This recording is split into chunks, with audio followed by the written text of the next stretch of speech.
Hey everybody, back and back in Georgia after a great trip back to my other home in Oakland, and it's great to be with my mom. Scintillating NFL Hall of Fame game. Let's get right to it.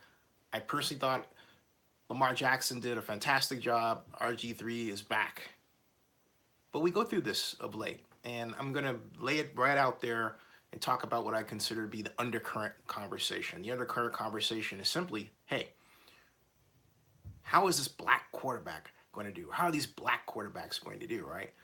Because we're in an era where more and more quarterbacks of NFL teams happen to be black. Look at Jacoby Brissett. Look at, of course, RG3. Look at Jameis Winston.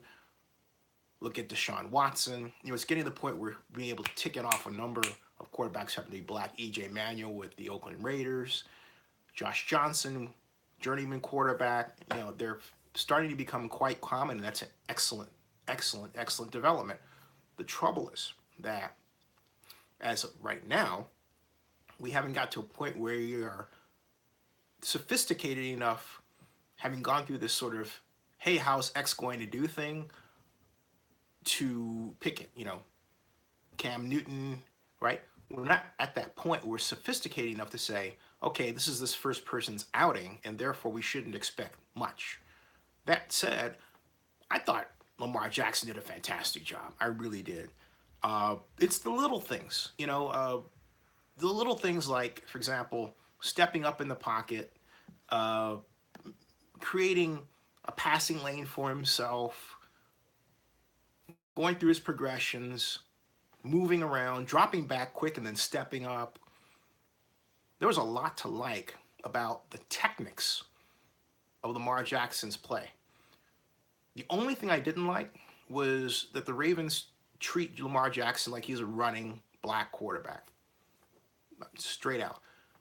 They design running plays for him, okay, as opposed to making him a passer first that has a running lane option in his passing play. The Chicago, if Lamar Jackson were under Matt Nagy instead of John Harbaugh, I think Lamar Jackson would have had a better outing. I think he would have been better coached with respect to the passing game. That's giving a lot of faith to the idea that Matt Nagy wouldn't look at Lamar Jackson as a black quarterback he has to design a running play for, right? That was really annoying. And I say it that way because anyone who studied the NFL knows the NFL defenses are possessing of some of the fastest people in humanity. And in many cases, NFL defenses are faster than the offenses that they're trying to stop. So you have to use misdirection to create holes. You have to use play action to create confusion. You have to use pre-shifts to slow down the ability of the defense to read what you're trying to do. So into that, you're going to bring in this offense that doesn't give the quarterback a fighting chance, to which you might say, hey, it's preseason. I know it's preseason. I know it. But the reason why I discount that less and less is because there was a time in the past when the NFL was such that preseason meant you got nothing but run plays. Run up the middle, run up the side, run. I mean, it was obviously plain vanilla. But this game that we just watched, defensive blitz after defensive blitz, occasional use of the read option, screen passes, a variety of formations. Over the time of the evolution of the NFL, as before I was born, what we've seen is more involved plays used early on, even when the games didn't matter in preseason. I say involved plays with options, because there's a lot to learn. That's a side gift from the Bill Walsh era, you know. So, but having said all that, RG3 was 7 for 11 for 58 yards, one touchdown, one interception. But the Bears, wow, the Chicago Bears passing game is a thing of beauty, even in preseason level. and without Mitchell Trubisky. So if the Chicago Bears passing game looks this good with a variety of look-in style passes, what I mean by look-in is the quarterback is here, the angle, the passing is I'm oversimplifying this for understanding that passing lanes go here, right? And you get completions. First of all, you get a situation where because of the receivers are coming inside, you try to blitz, go over the top and hit you quick. Or they have neat plays for the wide receiver comes out and then bellies up in. This is a great pattern to attack a two deep zone because you have the cornerback covering here, right? You have this hole. And so what happens is the wide receiver comes out and he bellies in a little bit. And if the safety happens to overplay, guess what? You got a completion right here. That happened twice in that game. Haven't seen that pattern much. And this was preseason, okay? That was preseason. So again, the Chicago Bears present a lot to like. They really do. Now back to Lamar Jackson. Lamar Jackson, I want to see Lamar Jackson with the ones because I've read about how he's been impressive in practice, scintillating, and I want to see how he not just performs with the ones, but I want to see how he performs when he is in a spread offensive situation and he has to rely on his arm and the Ravens put in a better thought out repertoire of plays. Rob Iman, how you doing? And Rob Iman says, we'll see how Jackson does in the regular season. But Rob, I have to ask you, does that mean that you believe that Joe Flacco is going to give way to Lamar Jackson? Because that's the only way that's going to happen. And also something else too. The Ravens really, for want of a better term, dumbed down their offense for Jackson. I'm not saying Jackson's dumb or can't understand anything. He's okay. That's at all okay. But what I'm explaining is that I think that they came in, the Ravens did, and they gave him a basic set.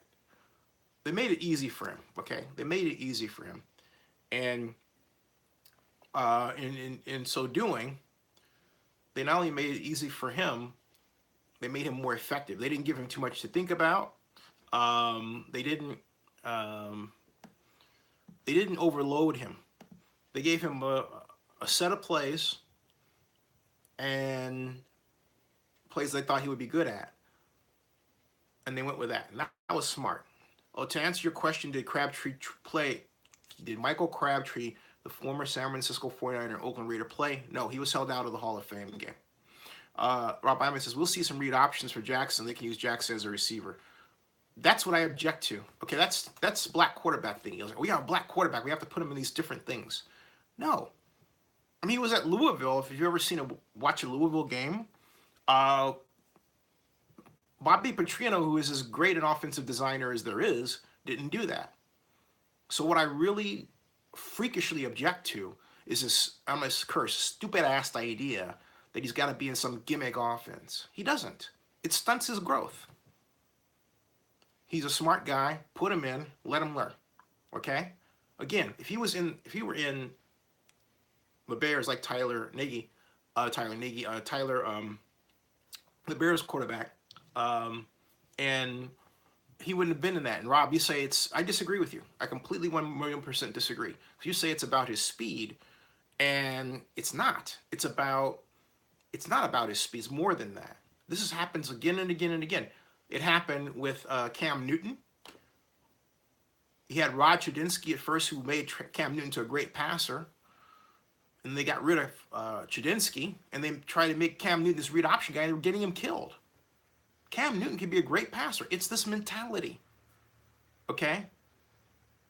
And I'm calling out for what it is. It's if you have someone who has that kind of talent as a speed person and happens to be white, you don't get that. You get a mix. And I'll give you one perfect example of what I'm talking about. His name is Derek Carr. Derek Carr can run in college. Derek Carr will be the first person to tell you that he can do read option because he did it at Fresno State. He would be the first person to tell you that, hey, look, you want to put him in a situation where he's getting 100 yards a game running, fine.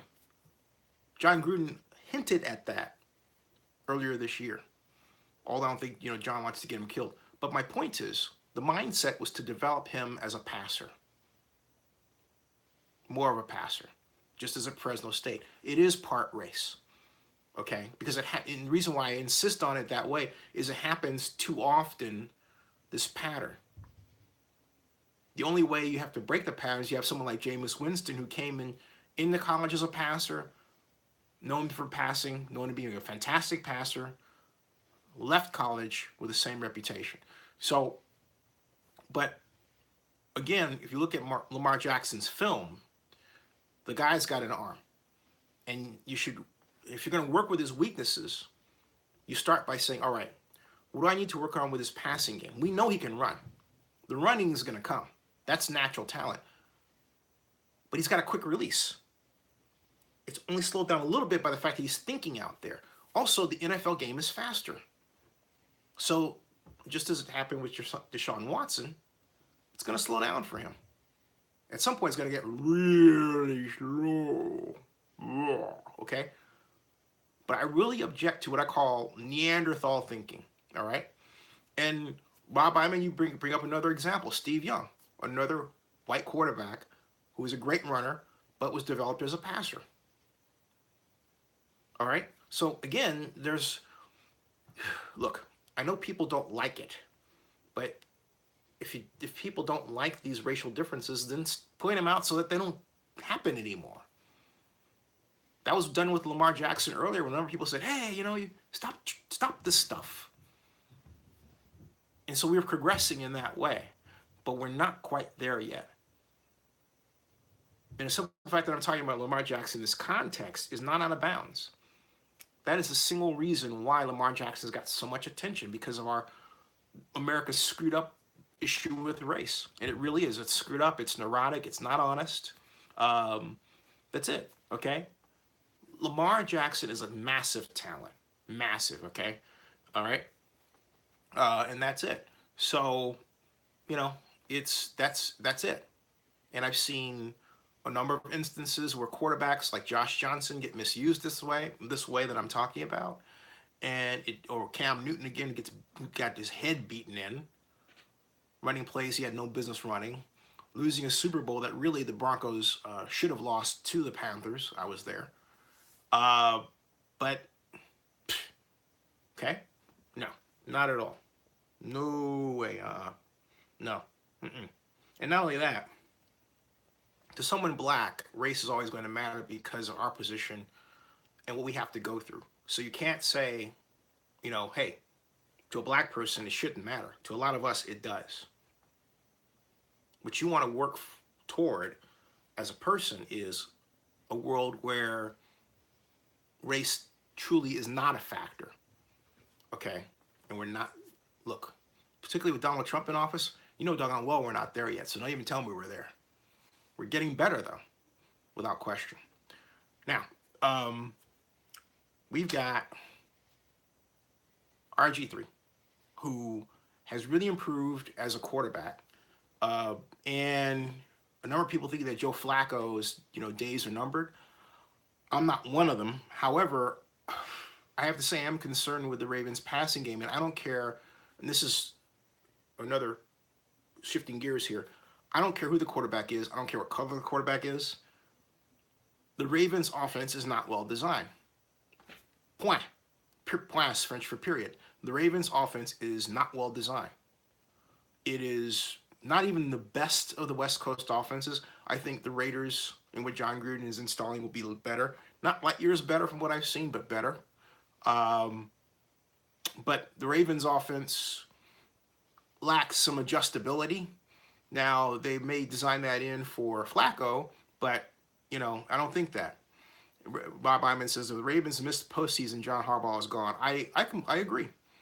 This is John Harbaugh's time when he has to shine. He won the game, but I I cannot help but come away with that game thinking that the Bears were technically superior to the Ravens.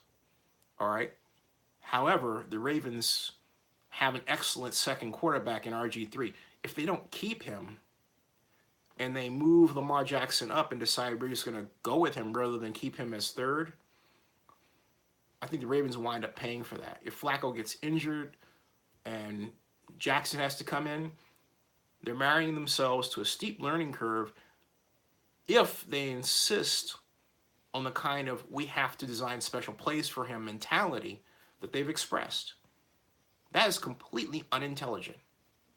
1,000,000% unintelligent. I can't tell you how unintelligent it is. So something else too. The other problem with NFL, and I think, remember how we were always talking about the Raiders and the problems the Raiders defense was having last year. This Hall of Fame game was a kind of a confirmation of a Raiders defense design issue. Okay, Rob Iman says John makes some poor coordinator hires. Are you referring to Morningwig? Yeah, I've never been entirely high on Morningwig's approach of late. I know he's got a long tenure in the NFL because he knows Steve Mariucci and a number of people, but I haven't looked at. If you want to offer some other examples, I'm happy to recite them. I haven't looked entirely at John Harbaugh's full repertoire of hires. I just believe that say this 3 times real fast. What Marty Morningwig is doing is not at his technical best, or not a technical best. And I'm at this point concerned overall for the Ravens offense. The Ravens clearly have offensive talent everywhere.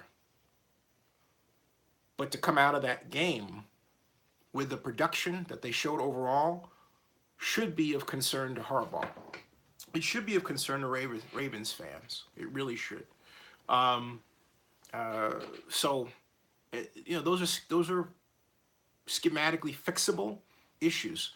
The question is, will the Ravens fix them? The Ravens had a better offensive coordinator when Jim Caldwell was the OC. All right. Rob Iman says Trestman wasn't great. No, but hey, Jim Caldwell was. Jim Caldwell is an outstanding head coach, an outstanding offensive coordinator as well. And I think the Ravens really took a step back when they let him go. So a big step back. As Rob Iman points out, Caldwell was wrongly fired in Detroit. He was. I mean, here you have a man who finished 11-5. Now I know you're not going to like this, but it's kind of like, gee, it's almost like to be a black person, you have to do better than a white person, sort of thing.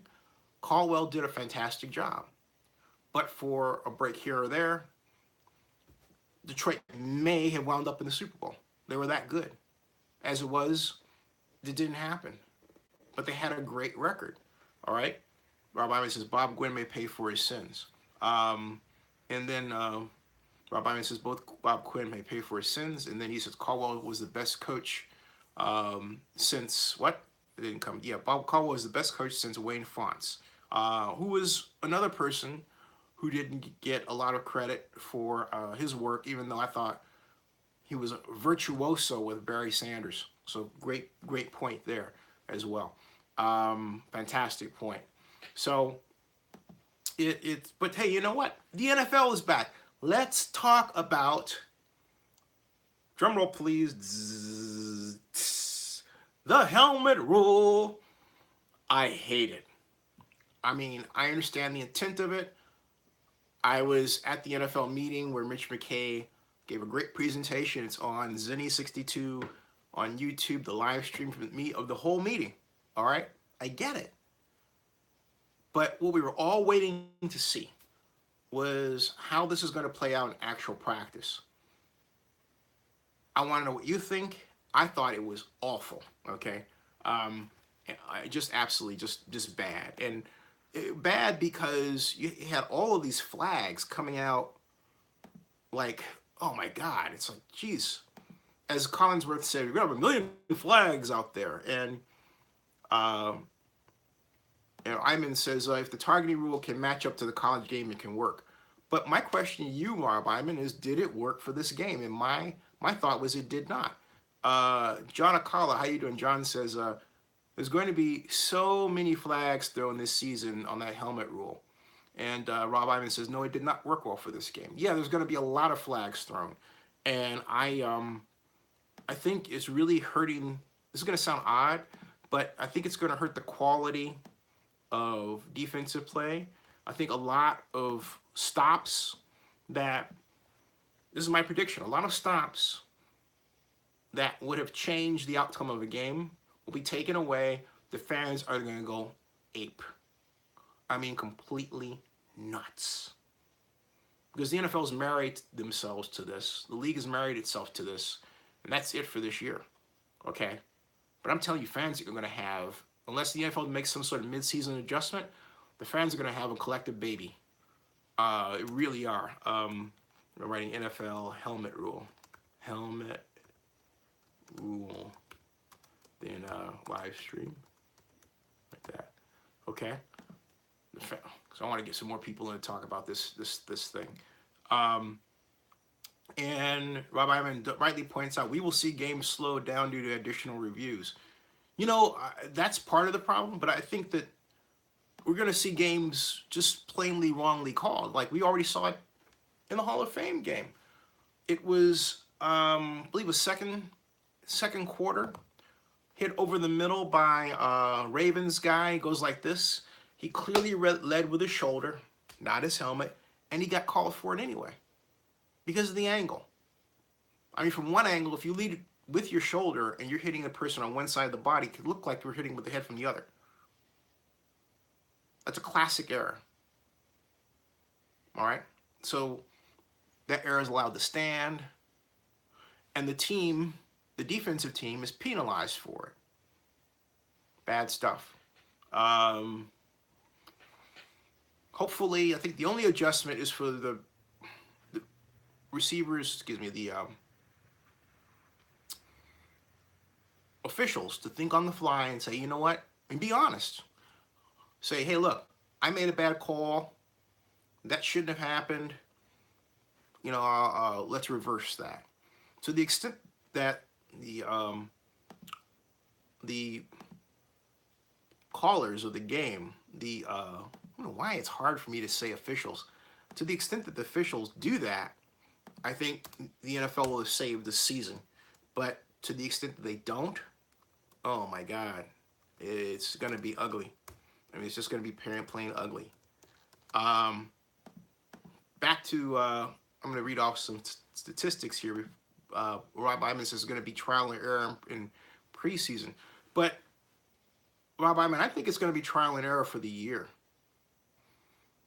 Sure, yeah, work out the kinks in preseason, but what does that mean? Does that mean you just don't bother with the call at all? That could be what it means. You know, at the end of the day, you say, you know, that's a hit. Or that's a catch. Fine. How about the kickoff rule? Kickoff rules seem to be okay. Seemed like it held up to scrutiny. But that helmet rule, oh boy, oh boy, oh boy. Not sold on the helmet rule. Not in the least sold on the helmet rule. Let me see. Going to the game itself, reading off the statistics scores. In this game, Bears lost to the Ravens 16-17. Had 276 yards total offense. Oh, excuse me. Chicago Bears had 276 yards of passing, of offense. 211 passing yards. So for right now, they're first in the NFL because nobody else has played. They had 65 rushing yards behind the Ravens. Okay. And they are starting off with a loss, whereas the Ravens, as we go to them, had 194 yards of total offense, 81 passing yards, which I think is a failure. I mean, listen to this. The Bears had, and this is where I'm talking about the disappointment lay. The Bears had 211 passing yards. The Ravens had 81. They had 113 yards rushing yards. Did the Ravens? The Bears had 65. That's that's not as great a difference as 211 versus 65. 211 for the Bears, 81. Excuse me, 81 for the Baltimore Ravens in terms of passing. That's awful. That is just plain awful. But hey, look, they're first in the AFC North right now, and it's preseason. Go Ravens. Hennessy, how you doing? Oh, Rob Iman says the NFL owners need to watch the college game to get a better grasp of what the helmet rule should be. Good idea. Hennessy says, who will win the first playoff game, win Carr or Jackson? That's a ridiculous comparison. I mean, Derek Carr is a seasoned veteran starting a game, and you're throwing him against Lamar Jackson, who's a rookie, who may not even play? Why? I mean, Hennessy, I want an explanation why you would offer that. But Hennessy says, yes, but why? I mean, that's a head spinner. I mean, what's the purpose of that what's the purpose of that comparison? And what do you expect to accomplish by presenting? That's not even a comparison. That's not even something that's going to happen. You can't compare the two. I mean, what you should ask me is, since Derek Carr is the starting quarterback for the Oakland Raiders, and since Mitchell Trubisky is a starting quarterback for the Chicago Bears, or since Joe Flacco is a starting quarterback for the Ravens, ask me who will win their first playoff game, Carr or Flacco, okay? But as one who believes that the Raiders are going to go to the playoffs, it's kind of, all right, and win at least a playoff game, maybe a wild card, I would have to say Derek Carr by a mile. All right? By a mile. Now, if you're saying, ooh, boy, now I'm beginning to see, my God, I'm beginning to see Hennessy's logic here. I apologize. Ooh, I apologize. Because Hennessy just wrote, Raiders are going 8-8. I get it, I get it, okay? I get it, old smooth one. You know, Hennessy, old smooth one, right? Hennessy is not a sponsor of this broadcast. At any rate, and I don't drink much, so hey, I have one beer. I'm a lightweight. That's it. I'm very happy not having alcohol. The point is that Hennessy is basically saying that the Raiders are going to suck this year, right? 8-8. I've heard that more than once. What's your reason for saying that the Raiders are going to go 8-8 versus my 10-6? I said 11-5, but 10-6. I'm curious. I think we went through this before, where I believe, if I'm not mistaken, Rob Iman, you had the Raiders going to the playoffs, right? John Akala, I believe, had the Raiders at 10-6, if I'm not mistaken. If I'm wrong, someone let me know. Scream out. And Rob Iman says wrong, isn't he? He had him at 8-8. Got him. Okay. So we have Hennessy. Hennessy says, what's more realistic, 8-8 or 10-6?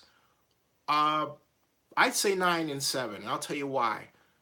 This whole issue with Khalil Mack, I think, is not a winner. I really do. But having said that, I do think the Raiders are going to be better structurally, because they're going to do something on defense that they haven't done seemingly forever, but in a long time. And that is, they're going to have a single gap 4-man front defense. We haven't had that. And it's been 2-gap, and I cannot stand 2-gap defenses at all. I think they're illogical. John Akala says I was right about his prognostication, which was the Raiders will finish 10-6. Now, here is my deal with the Raiders defense, and how I had earlier said that we saw in the Hall of Fame game, particularly with the Chicago Bears, an example of the structural problems with the Raiders defense. And the example is that basically there were two defensive tackles over the guards. Let's say over the guards and outside. They were.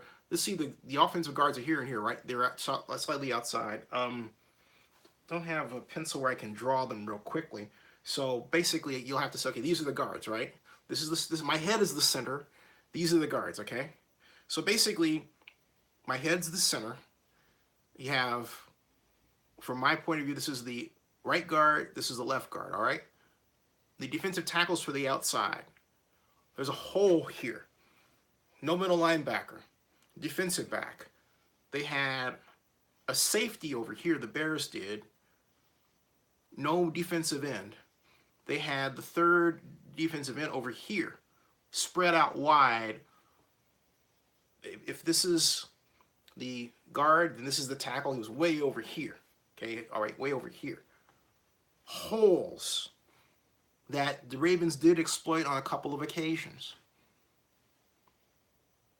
It's like, and I don't understand why this is the case, but some people in the NFL have forgotten how to play 70s style defense.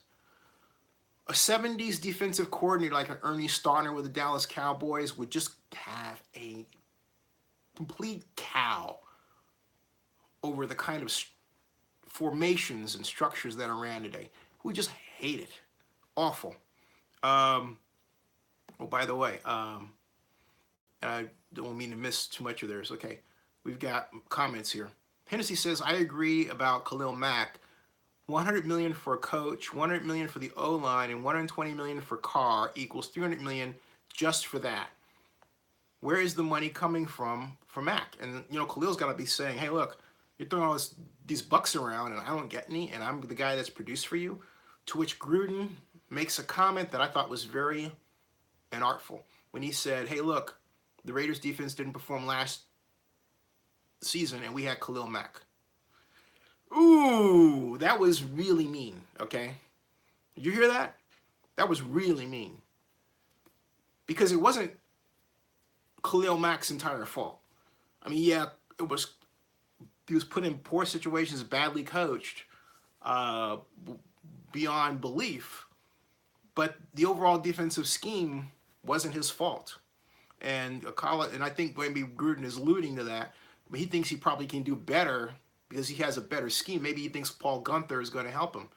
Akala says, do you think Gruden is going to be more mellow on the sidelines this time around or just as fiery as before? I think John will be, I think he'll gradually kick down. The first half of the season, the first 3 or 4 games, he's going to be really amped because, hey, look, he's back, right? He's going to settle into a rhythm and he's going to be a little less emotional about things and more thoughtful. I think that's going to come by about game 8. But when he's out there at first, he's going to be like a kid in the candy store. Okay, he really is. And it's going to be fun to watch, and the camera's going to be on him, which they're going to be on him anyway, right? But he's just going to be just a flywheel. Okay. And then he'll settle down. That's my prediction. So, but to expect him to be the same person that he was in 98, 20, okay, let's put it this way, folks. 98, 2008, 2018. Ain't happening, okay? That is not happening. Hey, welcome to Zuni62, everybody. Cowboy Wrestler, how you doing? Hey, Cowboy Wrestler, what say you? Did you watch the Hall of Fame game? And if so, what are your thoughts about Lamar Jackson, RG3, the Bears under Matt Nagy? And what do you think about Khalil Mack not being signed, putting on the reserve list? John Gruden's comment that, hey, the Raiders had a lousy defense last year and they had Khalil Mack. Again, I thought it was a very inartful comment. Very unfortunate. It's all his. It's like he's just goosing Khalil Mack. It's like, dude, you think it's like he's using the media to tell Khalil Mack and his agent, you know, you're not as good as you think you were. Ooh, okay. Ooh, I mean, that was just mean. That was kind of like, all right, you're playing out your negotiation in the media. Good luck with that one, pal. All right. Just wasn't the smart thing to do, to say the least. So not cool, as they say. By the way, in terms of time, it's 1:19 in the East. I'm gonna be on here until 1:40. All right, thereabouts. Because I just get some rest, and like I said, it's great to be back here with my mom, and got a lot of work to do, build a company, brings money in, and all that stuff. So I'm excited. Want to make an observation about Oakland. First of all, Oakland Mayor Libby Schaaf filed for um, re-election today, Thursday, and I believe she should be given a chance to finish the job in Oakland. That said, there are 16 candidates running for mayor of Oakland. 16, that's right. But nobody knows any of them. Okay? Cowboy Wrestler says he only watched the first quarter. What did you think? So you missed Lamar Jackson entirely, but that said, what did you think of what you saw? Uh, I think Libby should have a second term. However, my second choice is Cat Brooks. Cat's only malady, if you could say that, is that trying to figure out a way to express. Okay, Cat spends too much time being an activist at all these different problems. I understand where her heart is, but she's got a campaign. Uh, John Akala says, how many home games do I attend per season? I don't know. I really don't. So I am here in Georgia. I've gone to Raiders games since 1976, 74, since 1974, okay? So that's a lot of time. A lot of time. And you go through a lot of life changes. So that's it. That's it. But my point is, I'm coming back to Cowboy Wrestler. I was asking Cowboy Wrestler the question, what did you think of what you saw? And while I'm at it, I'm also, since this is a kind of a social network interaction, I'm considering building a social network within Oakland News Now. Cowboy Wrestler says, I think RG3 looked pretty good, and the Bears, in my opinion, will be better under Matt Nagy, but this might be this year's Rams. I completely agree with you. I love the Bears passing game. Just what I saw there, I just loved it. I mean, I could watch the Bears offense all day long, not get bored. It was cool. I like what they're doing. And the Bears will be very dangerous. If I take what I saw today and then extrapolate out to the regular season when you're opening up the offense, you've got your starter in, you've got your game plan installed, I think the Bears are going to be tough customers. I really do. Tough customers. Not prepared to make a prediction just yet, but I don't like to make my predictions until like before the fourth game of the NFL preseason. Rob Ivan says, Bears may finish above the Lions this season. I'm not quite ready for that, and here's why I say that. Because as well-designed as the Bears offense presented itself to be, the question is, that has to be answered, how will they respond when someone has a game plan answer? In other words, will they adjust? How will they adjust? Okay. Will they be a lot like the Eagles? If they're a lot like the Eagles and Mitch Trubisky has these different ways to adjust and he's making decisions on the field as he says, watch out. Because if they put that much in his hands, they've already got a fighting chance. Okay? So Cowboy Russell says, even though I think Minnesota wins the North, I think the Bears have a really great chance of getting a wild card. Okay, so we've got the Bears, the Lions. I'm going to go out on a limb and say preliminarily, I agree with you. The Bears have a really good chance. They do look like that team right now. They really do. I remain concerned about, well, you know what? I'm not going to say I'm concerned about the Ravens entirely, but I am. But also, I'm going to adjust my analysis of the Ravens by pointing out that they seem to have levels of offense. you know, low tech with Lamar Jackson, middle tech with RG3, and then high tech with Joe Flacco, right? That's my sense. So if it's Rob Iman says, I'm interested to see how the Niners play next Thursday. Ditto. I'm interested in, I want to see the Raiders. That's what I'm like, yeah, let's get after it, right? Did anyone go to training camp that's on the board now? Just curious. Um, just curious to know. Oh, by the way, as far as Las Vegas news, I will share with you right now what I've been working on and why I wasn't on live stream. Cowboy Wrestler says 49ers at Cowboys next week should be very interesting. What I discovered, what I did was I took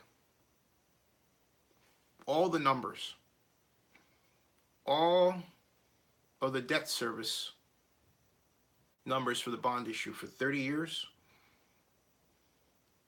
They're in the bond document. Multiplied them times 1.5, and then I compared them to the average monthly revenue the stadium taxes bring in. What I found was that at no year, not one, did the stadium tax revenue pay for that debt service times plus the debt coverage ratio, times the debt coverage ratio, 1.5. Now, you would say, why is that important? The debt coverage ratio is the amount of money that you're supposed to have over your revenue, over the expense of the bond debt service. They don't have that, folks.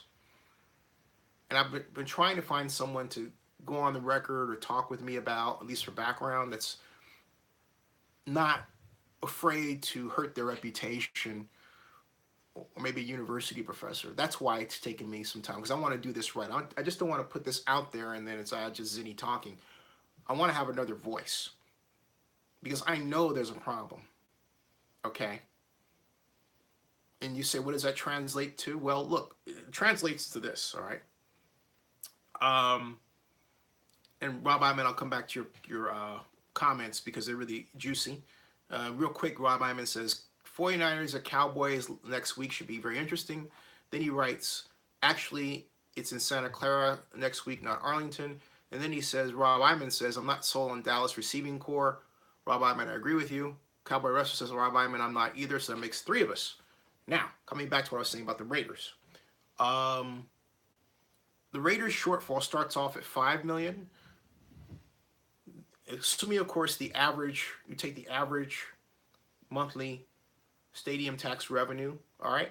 It starts off at just over $5 million, then it increases to $7 million the next year, then $10 million, and then over the 30-year period, it accumulates to, get this, $561 million loss. I'm not kidding you. That's just the math that adds up because of the fact that you've got revenue, but you have this expense you have to pay, but also you have a cushion. You have a debt coverage ratio that's supposed to be maintained, folks. It's supposed to be maintained. What happens when it's not? All right? Now I'll revise my estimate just to take the cushion out and see where the debt alone, comes in, right? But my point is, you're supposed to have a debt coverage ratio of 1.5. It's supposed to be there, all right? Hey, good night, Rob Iman. Good to see you, all right? And so, the XF Giants are on. So anyway, the debt coverage ratio is supposed to be maintained, okay? It's not. All right, so let's talk NFL preseason games coming up. I don't want to bore you with techniques tonight because I know it's late. But let's see what's going on here with the schedule, for the National Football League. We have the final, of course, the Ravens 17, the Bears 16 for Hall of Fame week. And we've got for the preseason. And we have, for the first week of the regular season, we've got this slate of games. The next game features the Cleveland Browns, arguably the new Cleveland Browns, against the New York Giants at New York. And that is Thursday night, August 9th. Hey, my birthday's this Saturday, folks. Thursday night, August 9th. And then we've got that same Thursday, we've got the Panthers at the Bills.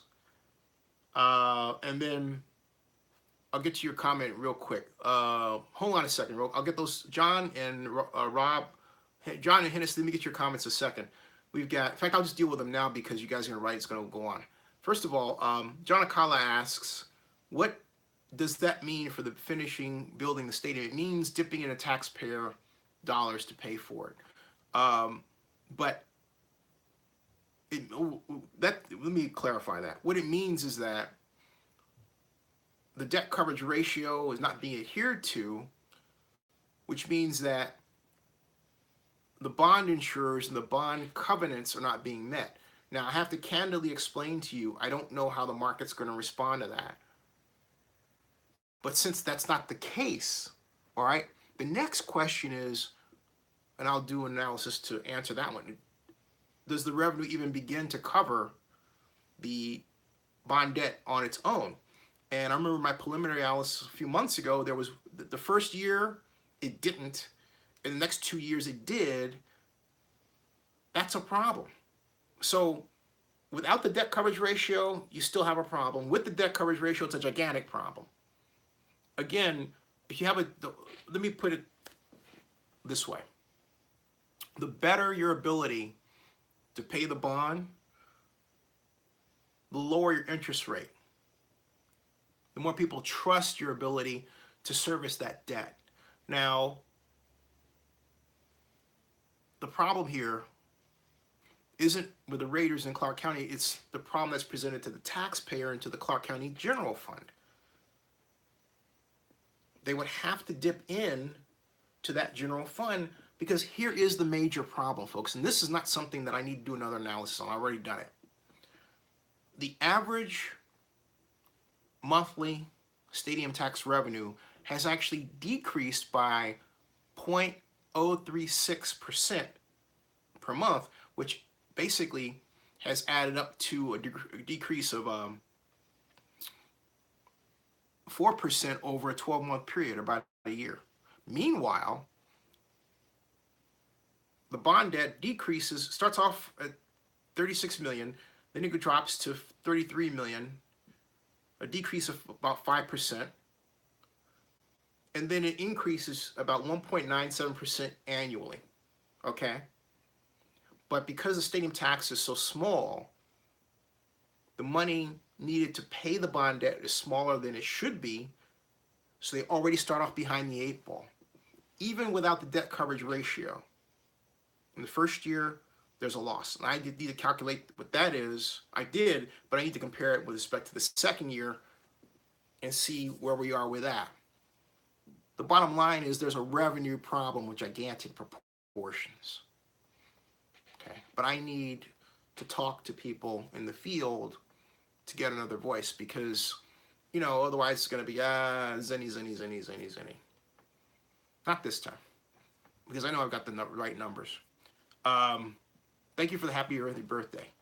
Oh, Hennessy asks, is the rumor on Mark selling the team when he gets to Vegas still being talked about, selling it out Charlotte Sheldon? It is among us, but I haven't heard anybody talking about it.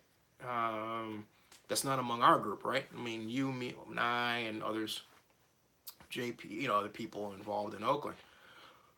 But look, as long as the Review Journal is sending out the message that it's for the project, then the answer is yes. But the bottom line is Las Vegas has some problems. It has visitation problems. And then those hotel visitation problems are impacting the Raiders bond issue. It was just a bad idea.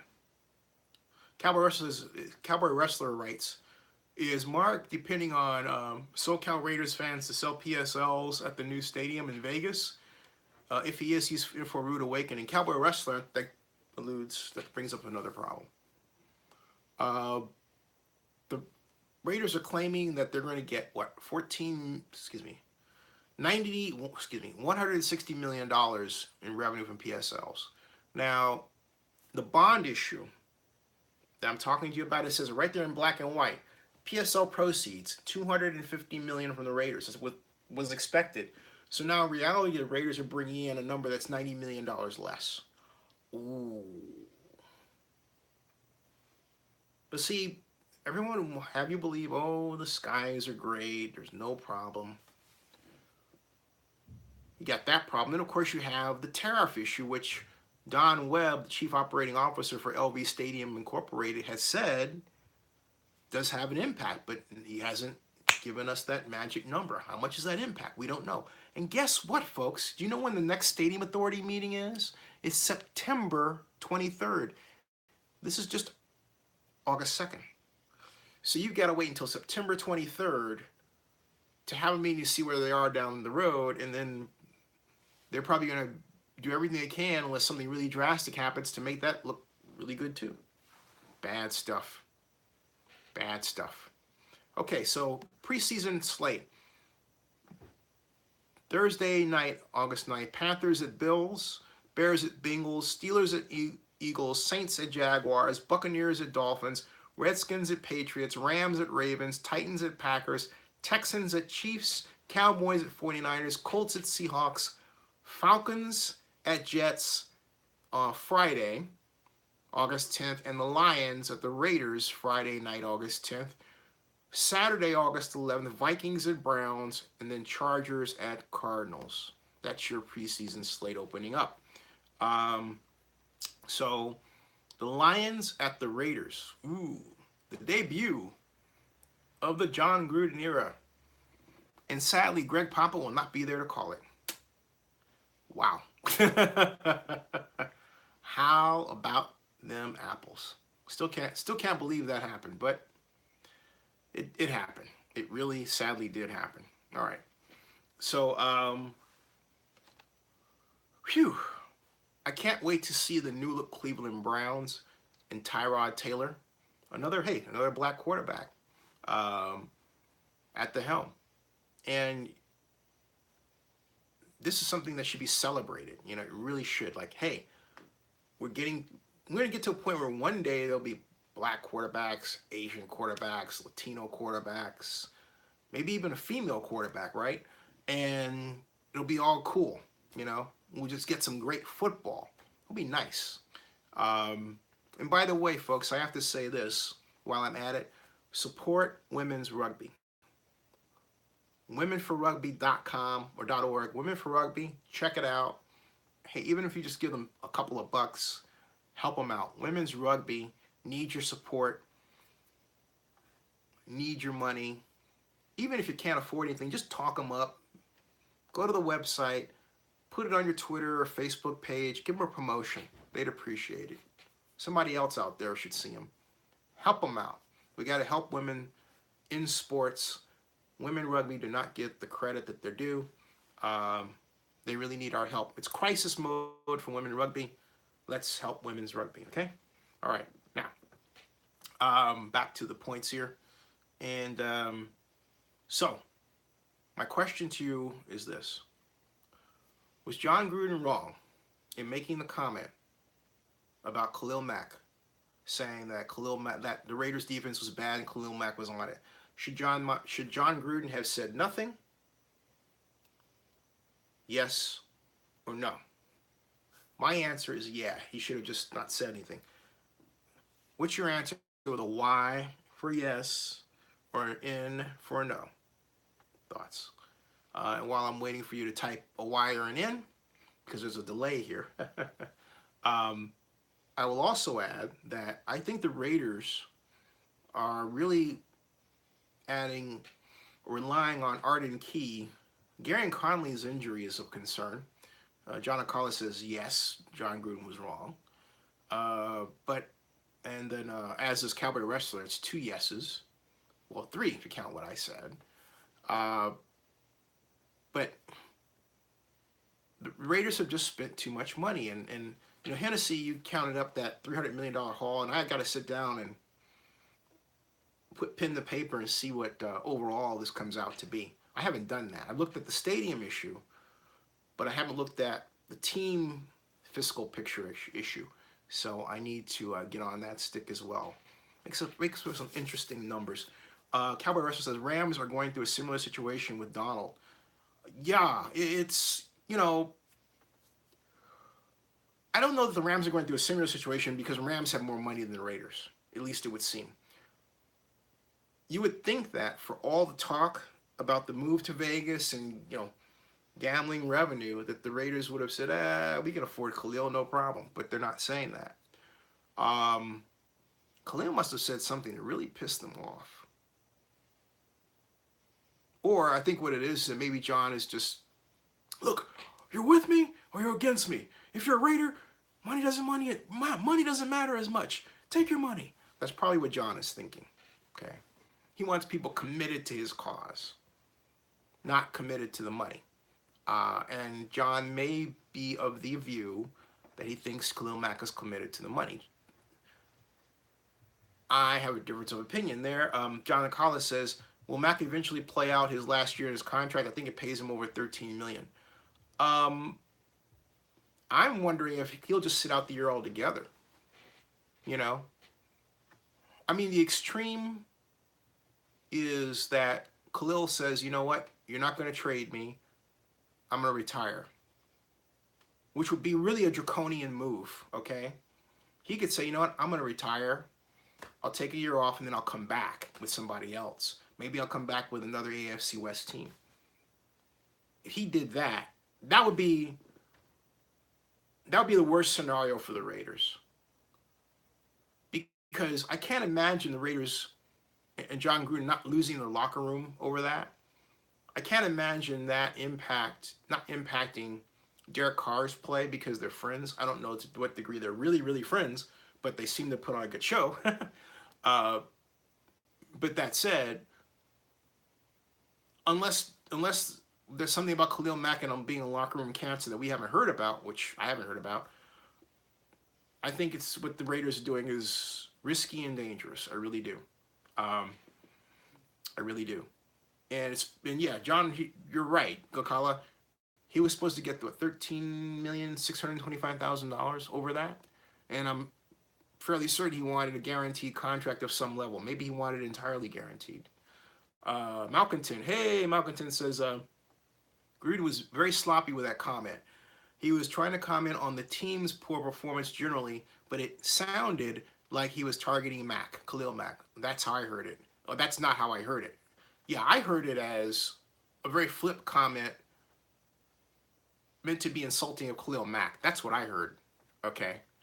And I heard it as also, hey, look, I've got a better scheme this time, and I can do okay if he doesn't come back. I also heard it that, the owner and the GM want to do X, and I'm siding with my guys, and I'm not going to go outside that line. So I'm going to reinforce the party line as dictated by Reggie McKenzie and Mark Davis. But Reggie McKenzie more so than Mark Davis because Mark is, he's letting McKenzie and Gruden control the show as, general manager and head coach. So Cabrera says Mack, in my opinion, will hold out until week 6. I can see Mack electing to retire and say, you're not going to trade me unless the Raiders just turn around and trade him like tomorrow just to head him off at the pass, right? But if I were Khalil Mack and I felt like I had enough money to just retire and I wasn't being treated the way I wanted to be treated, retire. Call it quits. Sit out a year. Come back. I mean, I think you can do that. Why not? Just say, you know what? No mas. It'll be interesting. And not only that, his retirement could very well trigger a player's strike. In other words, it would be one more negotiating problem to add to what the players perceive our payment woes. Okay? Again, I note what the players perceive our payment woes. This is 2018. We're about halfway through. They got 2019 and 2020. Last year, the collective bargaining agreement. Boom. Boom. Okay? So,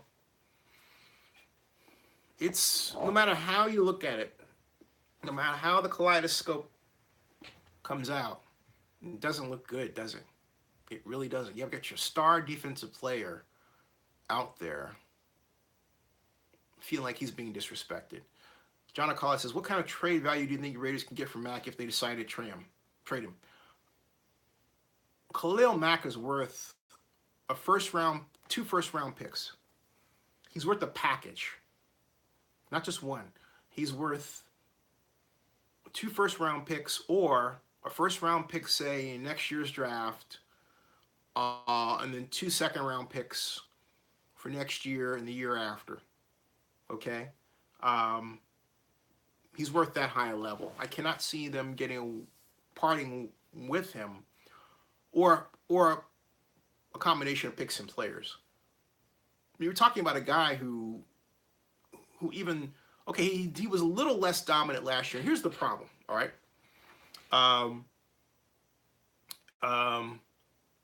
Malcolmton says, no, I heard Gruden saying, despite Mack being a great individual talent the last couple of years, the Raiders defender underperformed overall anyway. Well, I do remember last year when we played the Titans that Jack Conklin handled him pretty well. Okay. I remember a couple of games where that was the case, but then the New York Giants made the mistake of thinking, well, if Jack Conklin can handle him, we can handle it with one guy. That didn't go very well at all.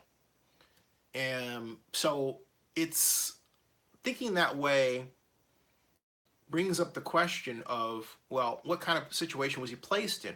And I remember against the Titans that one particular play where the Titans were running a kind of sweep in his direction, and for some inexplicable reason, he went inside the tight end before the snap, and then outside. He was jumping around back and forth rather than maintaining outside position. Now, when I said maintaining outside position, my point is that that's what I thought he should do. But what the coaches told him to do is entirely different, and I don't know what that is. You see, there's this idea that the players are out there freelancing when in point of fact, they do what the coaches tell them to do. Did the coach tell him to jump around like that? And if so, why? It wasn't effective. He wound up getting blocked. See, if I'm Gruden, I'm thinking, hey, look, if I've got Paul Gunther and I've got a single gap, I'm excited to see what Khalil Mack will do in my system. I would never make a negative comment about a guy that I believe is going to be a better asset as much as he was an asset to the defense in my defense. That was bad, all right? Cowboy Wrestler says, Mark Davis is really acting like Donald Trump when it comes to people's loyalty toward him, and that sets a dangerous precedent for the team's future success. You know, Cowboy Wrestler, I find that regardless of the walk of life, a lot of people are really sensitive today. Look what's happening with James Gunn, Guardians of the Galaxy, in that tweet, or the city of Oakland and the squabbles of the city council. People are, they're neurotic, which is a heightened degree of nervous tension about nothing, okay? That in some cases borders on mental illness. Let me just, an aside for a moment, tell you a story about Barbecue Becky. I interviewed Kinsey Smith. You can watch my 48-minute video with him. Here, he was the victim on Zenny62 on YouTube. He was the victim of Barbecue Becky. He told me on video that just Jennifer Schulte, Barbecue Becky, walked up to him, and the first words out of her mouth were this. He and his friends said, I'm having a bad day, and it's going to be a bad day for you. Then she told him, this is the kicker, that the lake was privately financed, and she bought it for $5.7 million. Now, what does that tell you? It adds up to this. Crazy, okay? And then proceeded to harass them for 3.5 hours. That's society today. Or Henry Sinte dumps Greg Marcusen's stuff in Lake Merritt. And then I asked Henry, I said, hey, Henry, well, there's some things I should stop right there because I'm about to say something that I said I was going to hold in confidence. I'll just leave it right there. But my point is that there are a number of different examples in society today where people they're acting in ways that make me wonder what's going on mentally with them. It really does. Is it the freedom to have marijuana? I'm not saying there's anything wrong with that, but I'm asking a question. Something's going on. I know. All right, folks, it's 1:49. I said I was gonna sign off. I'll be back on Sunday, hopefully with a special guest. This is the card of that special guest. If I land that special guest, I hope I do. If I do, you will know sooner rather than later. John Acala says, I think Tavecchio is going to lose the kicker job to Panero. Be interesting talk. Okay. Folks, what say you all about my setting up a special social network? Would you participate using your real name as opposed to your nickname? Send me an email. Let me know your thoughts, because I'm thinking about setting up a special social network to keep everybody together on Zenny 62. John says, yes, that's outstanding. Yes, that's the first one, okay? John says, yes. All right. I like it. All right, folks. I go bye-bye. Sleep bye. No, I mean sleep. Cabarrus is on Twitter is a social network. No, not a list. I'm talking about a social network on my blog where you have your own page, like a Facebook page, for example, a profile page, right? I'm talking about a Facebook style social network, but on my blog in my system. Or I may have it hosted off server just to take the weight off of my tables. That's what I'm talking about. I haven't decided yet. Oh, John, thanks. I love the polo shirt. Thank you. So give it some thought, folks, and let me know. I'll talk to you all later. Oh, Cabarrus, you're asking me to let you know my opinion on Twitter? Yeah, you can use Twitter if you want. That'll be great.